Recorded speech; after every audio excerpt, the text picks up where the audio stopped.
ছাত্রী উত্ত্যক্তের ঘটনাকে কেন্দ্র করে বকশীবাজারে সংঘর্ষে জড়িয়ে পড়ে ঢাকা বিশ্ববিদ্যালয় ও ঢাকা মেডিকেল কলেজের দুই আবাসিক হলের শিক্ষার্থীরা। দুই গ্রুপের ইটপাটকেল নিক্ষেপে রাতে অশান্ত হয়ে পড়ে পুরো বকশীবাজার এলাকা। পরে ঘটনাস্থলে পুলিশ এসে পরিস্থিতি নিয়ন্ত্রণে আনে।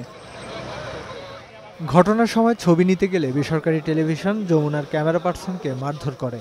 পরে গুরুতর আহত অবস্থায় তাকে ঢাকা মেডিকেল কলেজ হাসপাতালে নিয়ে যাওয়া হয়। এ ঘটনায় আহত হয়েছেন আরও 9 জন। দাঁড়ানোর 30 সেকেন্ডের মধ্যে কে কোত্থেকে দৌড়ে আসতেছে আমার দিকে, ঠিক পিছন দিক থেকে আরেক দল আসছে, এসে যে মার শুরু করছে ভাই।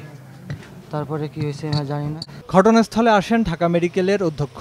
তিনি অভিযোগ করেন, ছাত্র হল ছাড়াও ছাত্রীদের হলে হামলা চালানো হয়। মেয়েদের বোধহয় এটা ইভটিজিং এর মতো করা হয়।